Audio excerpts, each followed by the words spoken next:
Victor, Victor Holvik. I'm a filmmaker. I freelance with ESPN. I'm Nyambura Moranja of PFS Productions. Katunge Charles, I'm a health and life coach. Yeah, I'm Benachi, I'm a gospel singer. I'm Mr. Sam. I'm a businessman. Oh, welcome to Refill 2022. Today is that day, baby. August the 13th. Welcome. If you're joining us right now, this is Refill 2022. The theme this year is taking down the giants. If you have a giant in your life, if it's rent, kama ni mzae nyumbani, if it's something that's just bothering you, this is the year that you take it down. And right quick, before we start, if you haven't already, please grab a copy of a book written by the one and only Sam Chalango, aka Sam the Creative. It's called From Good to Great. You know, you need something that's gonna give you that edge, man. This book is gonna give you that edge. You wanna go from good to great, you need this book. It's only $11.99 on Amazon, but guess what? If you come in today and you get it at the back booth, you're only gonna get it for $10. You can also grab you a t-shirt. It's gonna be $25 on the website, goodpeoplesociety.com. But if you come in here and get it tonight, it's gonna be $20. We're gonna make an offer for you. But right now, we're going to transition into an amazing talk show. I have a great panel with me here today. We're going to talk about the young African in the USA, right? We have coaches and we have artists. We have amazing people. Just the kind of crowd to talk about the young African in the USA. So the first question I'm going to ask each and every one of you is, nini ilikuwa inapitia akili yako the first time you were told unakuja Maju? Ni tofauti because I think I'm 7 months here now. Yep, came in December. For me, one, I won't say I was not obsessed by USA. Because back home I used to travel a lot. But there was this like culture because US is different. Yeah, you know, these guys took English, put them some chrome, like pimp my language. Whatever you think you're talking back home is not what you're gonna come there. So when my journey to come to the US was like, I wanted to experience more. Because it was a point in my life where like Africa nimefika pale juu kidogo. So it was time to also challenge myself. Because I'm those people who don't just sit on the comfort zone. I like to go out of my way. Hata kantenda kuanza kwa bed sitter. Lakini nianze place ingine tofauti. Yeah, so for me, because nilikuja nikiwa mkubwa already. And I had already saw news about America. I had people coming here telling me how it is and everything. So for me, it was just mainly getting out of my comfort zone and going to see how the other side of the sea looks like. Wow. What about you? Okay, for me, when I realized or when I found out I was going to come to the States, I was excited, you know. I was 20 years, going to 21 years old. And for me, I had that mentality of America, the way we view it in the movies. I knew I had made it in one way or another, but I didn't know how. So for me, I was ready to make the change. I was excited. What about you, Coach? For me, it's the same as my colleague over here. I was excited. I was afraid because it was the first time I would be away from home. And so it was all new. Yeah. So you just got on that plane and you were like, oh my God, this is the scariest thing on earth. Yeah, you know, you don't know where you're going. You know, I think my generation, because I think I'm a little bit older than you guys, we were very sheltered as young girls. So you're told you're going to a foreign country and you're traveling by yourself for the first time. So it was a little scary, but, you know, you're excited, you know, so yeah, that was how I came to America. Wow. Also, for the two of you, did you come here by yourself or did you have family? Like, how was that transition like? For me, by myself, just had I had a working visa, so I was like, yeah, it's just get on that plane and go. Just go in there and make your dreams come true. Yeah, and then I made sure I took the 15-hour flight, the KQ, so that I don't want, because I came during COVID, and I didn't want my COVID to expire when I'm in Paris. I can't afford to quarantine in Paris. So I just took the long 15 hours flight and just alone. But I knew some people here, so it was pretty easy, yeah. Wow. So what about you, Nyambura? For me, I was coming to unite with family. I think that is what caused the excitement. Yeah, my whole family was here. So you had like a whole welcome home party at the airport. Everybody was just like hugging you, like, welcome to the USA! Yeah. Monoito! Actually, yeah, my dad, my mom, and my siblings, they were all there. Wow, wow, wow. Yeah. So what about this side? What was going through your mind when you first came here? Did you come by yourself? Yeah, I came by myself, but the first time that I found that I was coming, my anxiety was high. I was heavy, kind of confused at the same time, and also I was worried because coming to America, knowing that you go back, it comes with a lot of pressure. Like there's a lot of expectation that people expect from you when you step down in America and then you go back to Africa, you know. So everybody's just like, what are you going to come with, back with? You understand? So, but to me, I was really happy. At the same time, I was so anxious. I was so impatient because I just want to get there. Like I really want to get there. But yeah, I came by myself, and yeah, just to keep it short, man.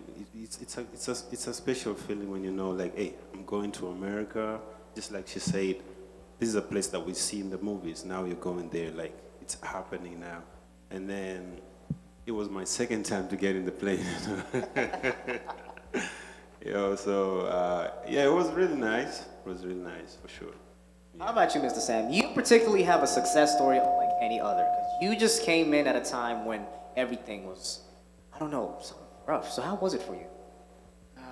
Everything was not so rough, actually. It was a Clinton time. That's a long time ago. This is 2000 and something? Oh, man, Was I even born at that time? I'm a fossil, man. I'm a fossil. Yeah, but for me, I was overconfident. I was this young kid, 17 years old, and my influencers at that time in Makongeni were Tupac Shakur and Biggie. Biggie Small back then. And it was all divided from east side to west side. So in Makongeni we had our own east side and west side. Who are you siding with, Biggie or Tupac? I was Tupac all the way. West side, okay, let's go. Yeah, west side. Yeah, West side? Yes. So I was so confident, and I used to do some Swahili rap and all that. Go to the club and do some MC Light. We just rap her songs and people think they're mine, but they're not.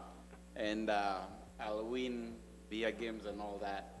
So when I was coming, I thought I would be on the same level with the late Tupac Shakur.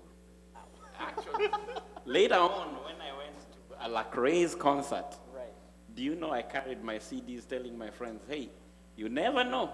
They might tell me to perform, man. Listen, I'm the next Tupac. You gotta buy my CD immediately. Actually, that was way later.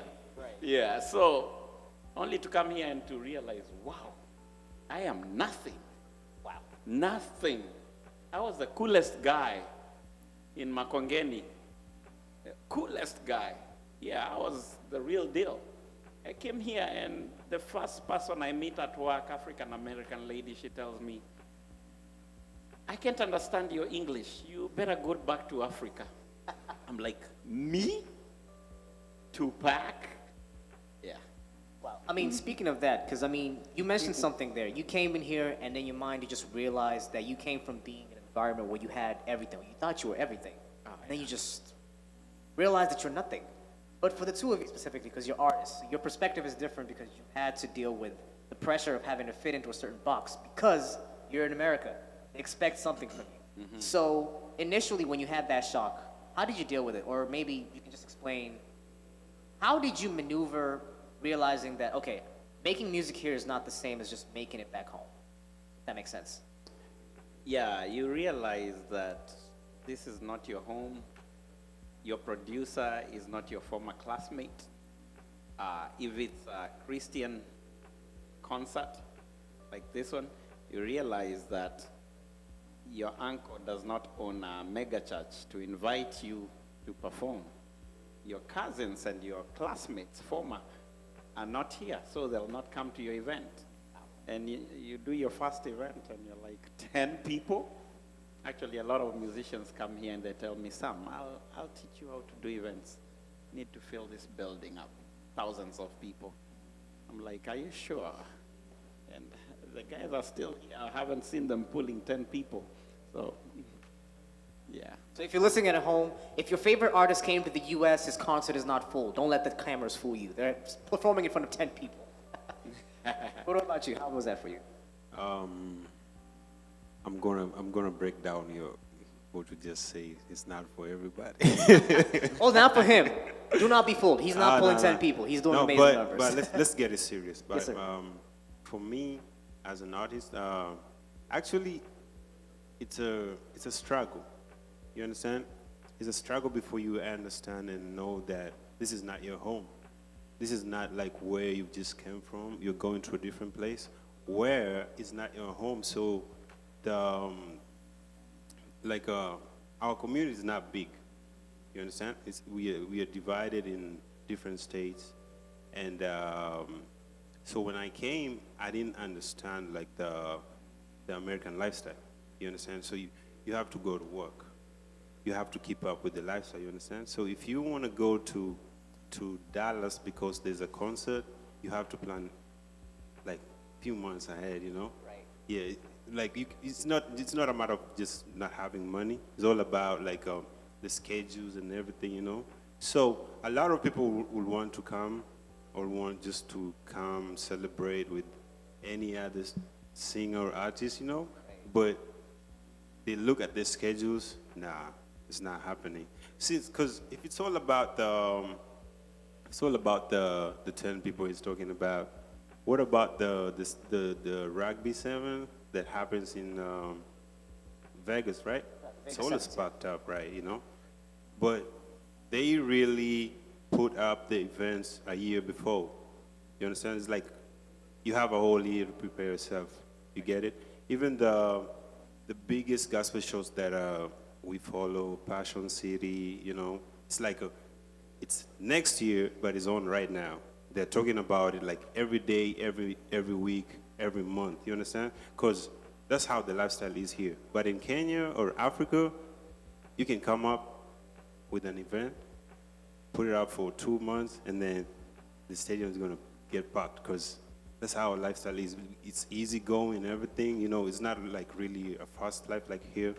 And then, you know, so as an artist, it's like you came and then you're just like, oh, wow, what's going on? Because I remember when I left Kenya, my last concert that I performed, it was Kasarani. It was like maybe packed over 60,000 people. And then I came down here, had a tour. So you're coming. First of all, you look at you've seen America before. You've seen like Joel Osteen, T.D. Jakes, the kind of churches they have, you understand? So that's what you have in your mind, and that's what you're expecting to see, you understand? So when you come here, it's just like normal churches, like just like Kenya, you understand? Some people were making fun of, oh, if I'm in this church because it has the curtains from that, you know, Right. yeah, I'm not laughing, I'm just saying how some people say, you understand? Some churches, they put curtains from that end to this end. So it's just like back home. It's not because of they don't have money how to make it look good like Joel Osteen's church. It's our culture, you understand? So you left home, and this is how your church used to look like. You want to continue doing that. So when I came, I was like, oh, that surprised me, you know. I was not expecting to see this kind of church here. We in the States, because the word States is just a bigger word. Like, you know, America is big, so you're expecting bigger things. Right. So you understand? So you come, and then everything is just different from what you were expecting. You understand? So then, for me, it was just like even finding a studio to get a producer that really understands what I really want. It was a struggle. But after all, I came to realize you need to understand, then after understanding, you need to accept, and then get in the system. Just yeah, for sure. But yes, I mean, the way we're all explaining this is that the difference between what you see versus what it is what kind of gives you that shock. It's expectation versus reality. So, I mean, the way I personally dealt with it, I came here when I was 14. I thought I was gonna go on that plane and land here. It's gonna be like an Eddie Murphy movie. I was gonna land in here. I knew it for the first day. If I ever set foot in class, I was gonna be the best student in that class. And I realized I'm not the smartest kid in that class because somebody was there before you, somebody studied harder than you. You're not gonna go in there and be the valedictorian because you're from Africa, because you did that system that it's harder than this one. So if you come in here academically, you're bound to struggle at some point. And it's not a bad thing. It just means you gotta accept that this is your reality and work past it. But I mean, speaking of expectation versus reality, how did you handle that as far as like, how was your mental health when you were dealing with that situation where you're just kind of transitioning between what you expected versus what you got? Okay, so back home, said, I am who I am back home. I'm a big short film film. When it comes to film, I've worked with the who is who. But it reached a point whereby I was so comfortable, like I knew Asha comes to perform Kenya, I'll be one of the cameramen because they're gonna try to get the best, and I know I'll be on that system. And that came when I realized when Chris Brown came to Mombasa, and the guy who was in charge was like, hey man, we can't do this with people from Mombasa. We need to bring people from Nairobi. And when you realize like you're one of the best, and then you're like just on the comfort zone, you know, like, I'm gonna get that cash. I'm okay. Then COVID hit. Like, wow, like now things are not there, but I'm getting gigs because I used to do photography. I used to do boudoir. It was not something new in Kenya. People didn't used to do boudoir. But I was like, I want to do something different, and I really survived with it during COVID. So I knew I'm big there, but I knew when I come here, I'll have to start like my small bed seat, as I said. But I came here, I was like, I don't know anyone. First of all, my language is, because I came here, these guys call, we say like camera operator. I'm a cameraman. But here they call you like cam ops. Like A DP. oh, yeah, it's like A DP. yeah, like so every time was hard. Because when I landed, I went to Austin. That's when I think I got my first gig, and this guy was a director called Scott. The language was different. Like how I used to, like let's say the whole of the world says different than US. US has its own name. Like we just call like I mean, we call water or something. yeah, like yeah. That's reminds me. Like my first days, a friend of mine just told me to do like a drive-through, and I spent there like 10 minutes just ordering. I was like, what? I can't get it. So it was hard. It was hard just coming from where you're a big shot and you know you're gonna get that gig when it comes to now somewhere you're gonna start again. But one thing is, I believed on my CV, and I'm like, because I started with a concert. My first gig was a concert. I'm used to shoot, like I've been to World Cup, yeah? So I started with a concert, like it was like, I think 30 people. Like, wow. But again, I love camera, so I don't mind whichever camera I'm holding. Just want to see the results at the end of the day. So it was different, but I knew I have to start somewhere, and the process is coming a bit, like it's gonna take time because nothing comes like me and also, but again, as you said, States is so big. You know, Kenya, so small. When I came here, I thought like I'll probably know someone in Alaska, like the way I know someone from Kisumu, and I mean, yes, like it's so big. So again, you want to establish yourself like slowly, where you are first, and then go to the next neighbor state. By the time you're blowing up, then it will be. But it was really big shock for me. It's like, wow, now the answer scratch, like from scratch, yeah. What about you, Miss Moranja? How was that for you? Okay, for me, I also struggled with language, understanding and being understood. I felt like people are talking yes, they're talking in English, but too fast. So for my close friends, I used to tell them like, slow down, I need to understand what you're talking about. And then they used to say, I speak softly. So even me trying to make orders from the drive-through, so you had to master go, you just like, number 2. What? Number 2, you know. Like and then going to school because I came then, yeah, I came in April and August enrolled in school, starting my college journey. I thought I was going to make friends, finally. But going to school, everybody's minding their own business. Nobody's talking to you. After this class, you think maybe you're going with the same people to the next class. You can see somebody here one semester and end up never seeing them for the rest of your life. So also that making friends journey was kind of very hard. But the good thing or the advantage I had is my mom is a mental health psychiatrist. So she would guide me. I didn't even know she was guiding me. So she used to guide me and give me coping skills that, yes, it felt lonely at some point, but I was never alone. What about you, Coach? So for me, I'll look at it from the point of view of young people. I believe when you come from Kenya, your experience is different from if you're born here of African parents. And I realized that as African parents, we try to parent our kids like we were parented, yet they have no reference of what we are talking about. So you find that I have observed that our children born of African parents here, they do struggle with mental health because parents are not able to communicate or also understand what the kids are trying to express. So I think my perspective is, as African parents, we need to learn the language that our young people born here are talking.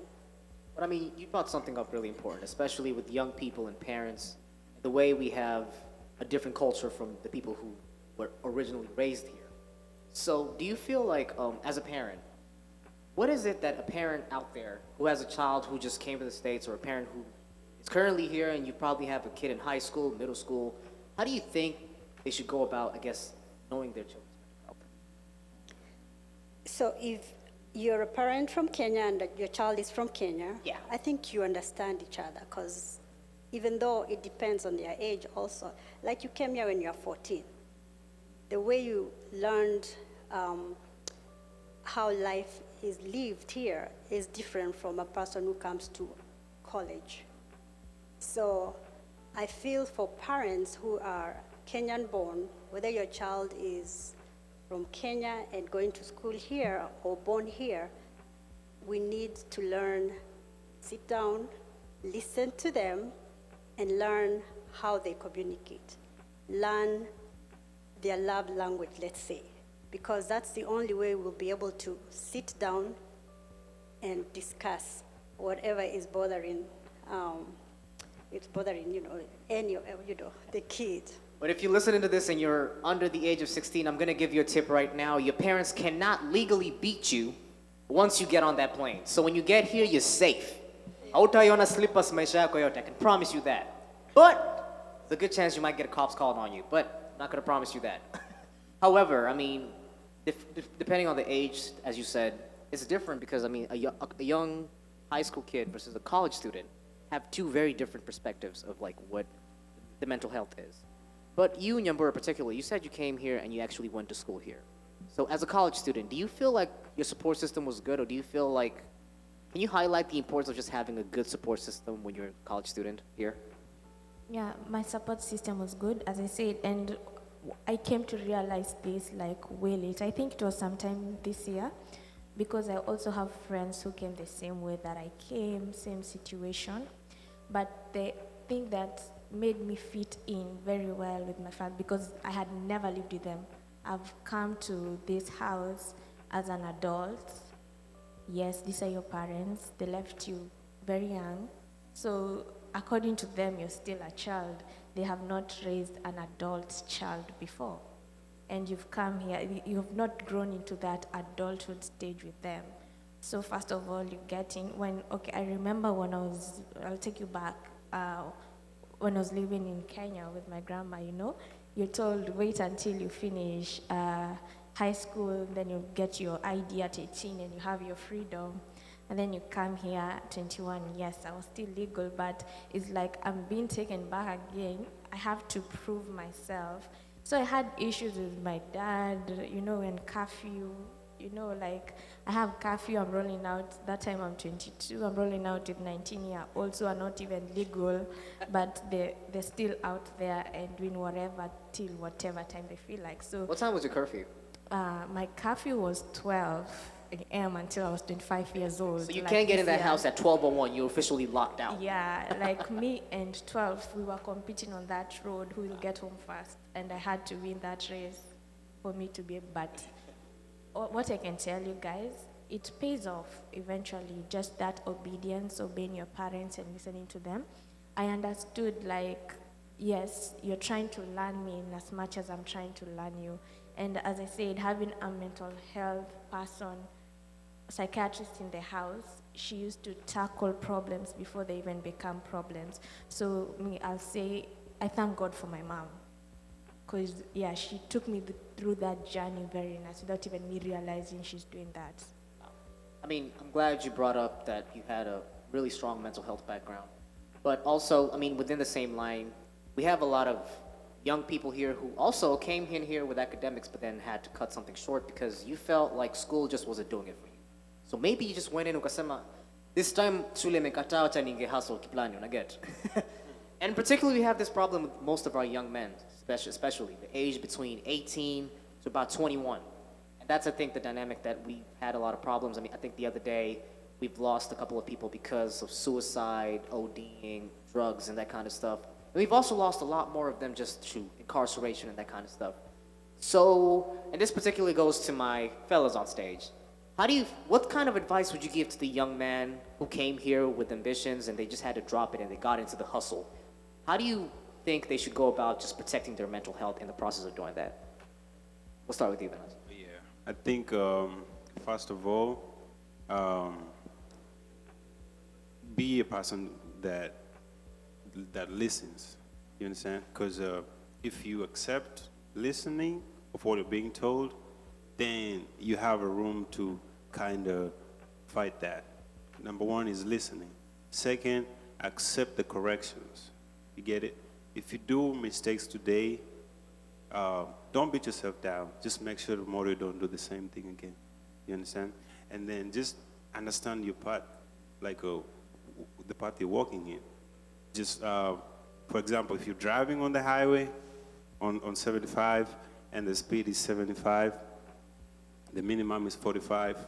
So if you go over 75, there's a ticket, right? Yeah. If you go below 45, there's a chance you'll cause accident. You understand? So your pace really matters. And then, so you stick with your pace. Do not go with Sam's pace because he might be going 67 and then you're going 55 because your car allows you to go 55. So in other words, it's peer pressure. Sometimes we put a lot of pressure on ourselves because of, I want to do what he's doing because I see it's cool, right. And I think, oh, he's the same age as me, I should have that too. No, everybody has their own blessings and their own right time, you understand? So once you understand your path and the path you're walking to, also you need to understand where am I heading to. You get it? Because if you don't have the understanding, then that's where the problem is going to come, because you might have a lot of thinking. You know, there's a lot going on in the world. You get it? You might be in your house, you're okay, and then you decide to go out. You meet a lot of different people. They might be crazy. They might be good. They can spoil you. You get it? So it's just a matter of, okay, right now I'm going through this. What do I need to do right? Not what do I need to do. It has to be, what do I need to do right? And then you stick to the right thing. You understand? Because you might be stressed, and then you think going out, drinking, smoking will make you feel good. Nah, you won't solve the problem. You'll go drink, smoke, come back. You wake up tomorrow, same old thing still waiting on you. So the thing is, you fix the problem, not going around it. You understand? Because it's going to still wait for you. So it's just a matter of, sometimes we create more problems on top of the problems we already have by doing those kind of things. Yeah, so like right now I'm a dad, right? I'm kind of worried to see when my daughter or my son, they turn to that age where they're not going to school. Yeah, my house has rules. You get it? I raise them the way I think a dad should raise them. But I'm afraid in the way that when they start going to school, they'll meet different people. They will meet the world out there. And then that might confuse them. Dad is telling me this, mom is telling me this, the world is showing me this. You get it? So in between right there, that's where the problem comes in. And a lot of people don't really know what to do because they don't want to listen. They don't want to listen at all. You're being told, hey, don't go 88 on 70. You'll get a ticket. Or your license will get revoked. You understand? If you listen, you'll slow down and you'll be okay. But if you don't listen, you'll see the blue lights behind you. Yeah, I think to summarize, I think that's my opinion right there. Well, what about you, Sam? Because you have a unique perspective. You've been doing refills, so you've come in contact not just with the young people, but you've met people who, for the most part, wanted something from you outside of just advice and being a parent. They wanted you to actually help them in one way or the other. So how have you maneuvered that, or how do you help them whenever you meet those kind of people? Actually, this very talk show is inspired by one of our refill members in Maryland who kind of veered on the wrong side for a second. And I think, personally, I could have prevented his death. I kind of think that way. Reason, he was on this stage 2 years ago. 2 years, right here, jumping up and down with me. Yeah, I remember telling him, hey, dude, you're too good, man. You're shining too much, just joking with him. Shining too much, man. Easy. Yeah, and after that, he was like, Sam, I just want to do some gospel rap music. I want to be able to do sound and lighting like you do it. I said, Sam, I just want to be like you, man. Yeah. And I was like, okay, man. I got this. We'll get this. And so a few weeks passed by. I had paid his bus ticket to come here to be with us. That's how passionate he was. And he went. And just because of funding, and I've been to Maryland 100 times doing work, making money, but I can't take a day on the side and say, hey, let me check this guy out. Kevin, this whole event is just basically dedicated to him, Let me check him out. Let's record something. Actually, I was like, I'll record something, take it to Benachi, and he can look at it, and then leave everything to Benachi because he's the one who signs artists, And I was like, oh, Refill has only $500 in the account. Let me save that. I'll pass by next time. A year goes by. Next time, 2 weeks ago, I get news that he OD'd. It's sad. So sometimes it's really not. Let's assume you're the guy who is 18 and is here. Sometimes it just doesn't take you and your mind and your everything to be okay. It takes me as your big brother. Because if I could have just said, okay, forget the money part of it, let me just go. Let's record something. Let me take him to Benachi. Let's do sound with him. I did a sound job there. And now I operate so fast. I was like, he'll slow me down because I'll need to train him. And all those small excuses. And now Kevin is gone. You see? And it's all because of peer pressure. The people won. He wanted me. But the other side won because it really got him. Baltimore is a bad place for young kids, young men, and ladies too. So sometimes it's not just you as a person that should take care of yourself. You really, really need the community. And for me, I just needed more support as refill, because also I can't kill myself for that, because I'm hustling. I'm trying to build my business. And sometimes I have to choose the youth or my projects, you see? So sometimes it's just the balance. And if the whole community, including the pastors and the leaders, and believe me, if this was an exclusively worship event for the people who are already saved, mature, grown-ups, and we bring Eunice Njeri, we bring Muliro, we bring Tasha Cobbs, this place will be filled up. And money will be poured to make those people get here and things happen. Okay? But here we are. We've been planning this, all of us. The support we get to bring youth, because they are consumers, not producers. But we tend to support the producers. That's why we have big events and big conferences that are marriage dynamics. Those are producers.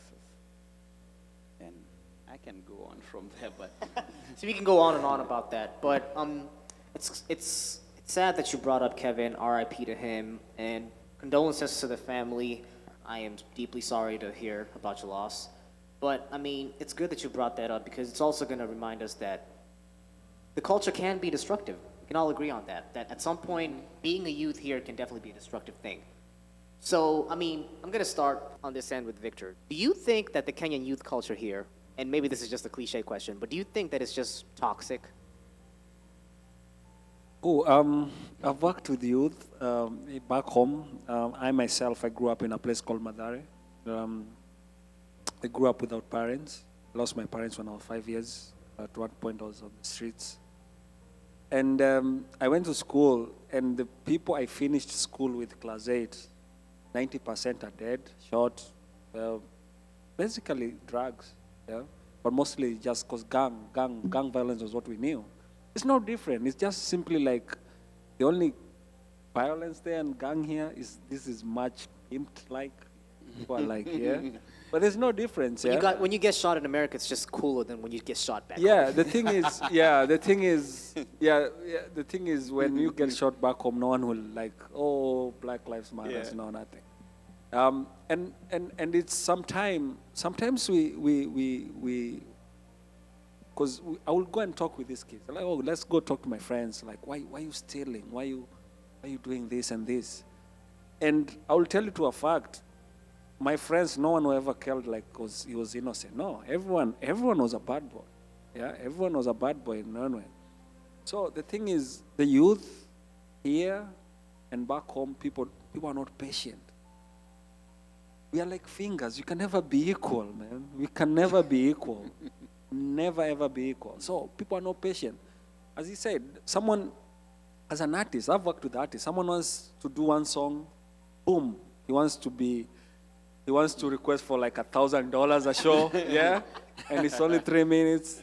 There's a guy who works every single day. And I tell even people an example with Diamond. Diamond is not the most talented artist, but that guy's work hard.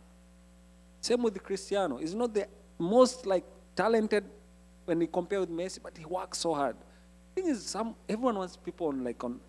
I remember there's a day a lady told me, oh, you do these commercials in Kenya and everything. Like, I want my boyfriend to get in, because they thought TV is so easy, just chill there, make up, and that's it. So yeah, it's like, okay, I'll give this guy a chance. Call this guy. We are doing a commercial in level 7, and he will carry these big lights up and down. That guy didn't show up next day. Like, what happened? Hey, your guy is not here and we are starting the shoot. He said, oh, that job is so tiring. It doesn't come that easy. You have to start somewhere. When I started, when I was in Maidare, because I lost my parents when I was so young, and I grew up with my grandma. My grandma used to sell changa. yeah, illicit brew. And now that depends what time we slept, because a guy will just come there with stress from home and will want to drink until 2, yeah, and we are waiting for him to remove that, yeah, that table so that you can lay on mattress and sleep. Yeah? So we had to stay like that. Sometimes my granny will come, leave us with the flour, goes to pick, like, oh, let me go and pick some meat, and then she gets arrested and sleeps in. So we have to eat ugali with mala and probably with water. And that's the life it is. But when I grew up, I knew, my mind was, what I think youth lack a lot is a role model and people to show them. Because when I was growing up, the only thing that was close to make it in life was football. Yeah, I played soccer, and that was the biggest thing you could make. How many people are playing soccer in Kenya? So many. Chances of making it, so little. I had to do other things. Yeah? I've gone my ways. I've transported drugs. I've transported chana. Just to survive. Yeah. And what people don't realize is, as much as you go to school to be book smart, what helps you out here is to be street smart. Sometimes you give your CV, and those people don't employ you because of your education. They employ you because of your personality. Because everyone has a degree. If you want to say how many people have done health degree, yeah, but someone is like, I'm investing in you as a person. So when you get out here, most of the youth need to, as much you are mingling with the outside world, you should be careful who you are mingling with. They said, like friends, the circle you are putting, be patient. When you will be like, I went to the studio first time the heat came. A guy wants to do the same, wants to go the same day, get a heat. No, it doesn't happen like that. You have to be patient. You have to, and then you have to look at your surrounding. And as much we say about peer pressure and everything, there's one thing that God gave someone. One thing to say yes and no. People say about peer pressure. I grew up around peer pressure. I used to keep a gun in my house for my friend. But I didn't at any point took that gun and make it a career. I grew up a lot of pressure. But I had a choice to say, like, what do I want? And especially when you have examples. Because I'll tell you, people sit there and say, furahia maisha ni ndogo. Who said maisha ni ndogo? Man, life is so long, yeah? But you can't be doing drugs and expect to take 50 years. No, you won't that. You won't go into a crime and expect to see 30 years. No, you won't. I know there's death, but I'm not rushing it. I'm not rushing it. Grave. No, I'm not rushing it. It will come. I know it will come, but I'm not rushing it. The thing is, now we want to do everything fast. We want to focus on the negative side of it. We think like going to a club is cool. But again, I used to go to a club, but I used not to drink. But I'll enjoy myself than someone who is drinking. So just find where your happiness is. And that's the thing is, don't take drugs because I'm taking. I used to transport, and I tell people, because I listen to reggae a lot, I told my friends, like, I've never smoked bunk in my life. Like, no, you're lying. You're from Madara, you're lying. But it's a choice I made. This is not where I'm going to get my happiness. Yeah, I can just make myself happy. Because most people are just sad. And then they try to find happiness on that. It's the same thing. Don't get into a relationship if you're not happy. Yourself. If you're not happy yourself, don't get into it. Because you won't be happy. You just be hiding around something. So I think youth should be just patient. As fingers will never be equal. Someone will be a millionaire at 50. Someone will be a millionaire at 20. Just your time is just coming. Don't just rush it. Patience. And that's a really important virtue. See, listening to all of you speak, you're very accomplished people. We have educated people, business people. We have a coach here. And I feel like I'm not accomplished enough because I'm young.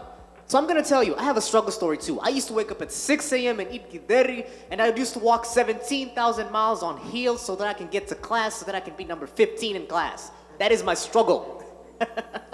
And when I came here, I used to wake up at 6 a.m. to catch the bus. It doesn't mean much to you, but I sacrificed 15 minutes of sleep and extra time with my blanket so that I can go pursue education. The streets is cold.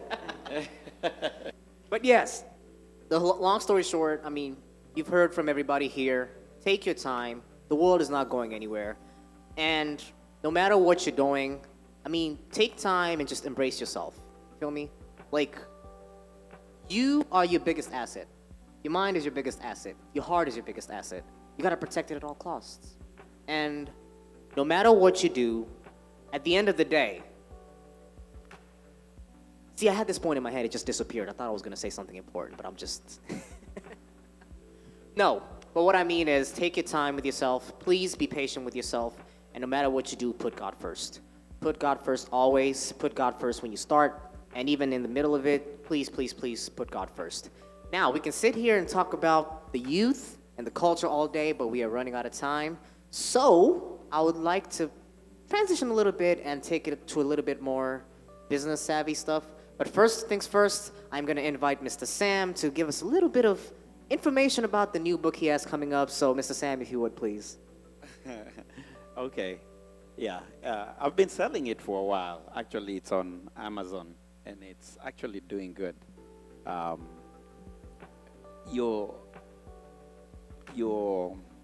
heredity does not determine your destiny. See? Your mind can be trained. In the brain, you have faculties. And maybe you're so good in soccer. He's so good in graphics. And he can play soccer too. And you can do graphic design too. Both of you can do any of them in a great way, as long as you put a lot of work in what you're not so good at. He said it. You might be a genius in music. He might not be, but the work he puts in might elevate him higher than you. And if he does it in a great way, even if it's small. So the book is all about doing things in a great way. And it doesn't mean doing big things to begin with. It means you start from home in a great way, though. You cannot be mediocre. You see, sometimes we just live mediocre life. You're a mediocre girl in high school, in primary school. You're shabby, you're average. You're in between there when it comes to education. You're average when it comes to college. You're average when it comes to your family. You have an average husband. You decided to choose an average career. And everything is average. I think there is a better path we can always choose to be great and to start from home. By that I mean, if it's love your family, take care of your family.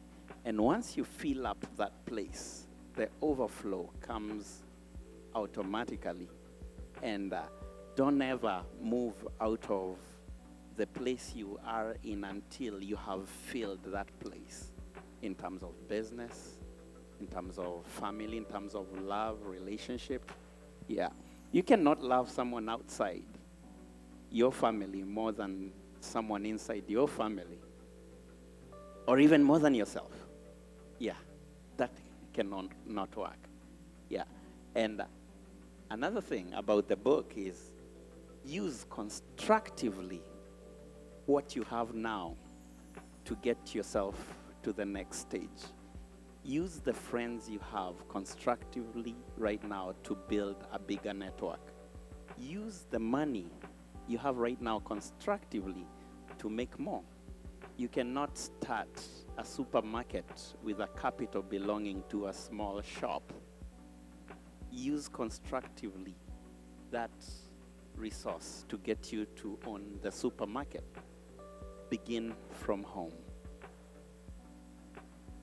I can go way beyond that, but I will not. See, that's the point. Yeah. You're going from good to being great. Great. And that's the title of the book, From Good to Great. Yes, and it is important to be great. It's Right. not having an ego. It's not trying to be all bigger than anyone else.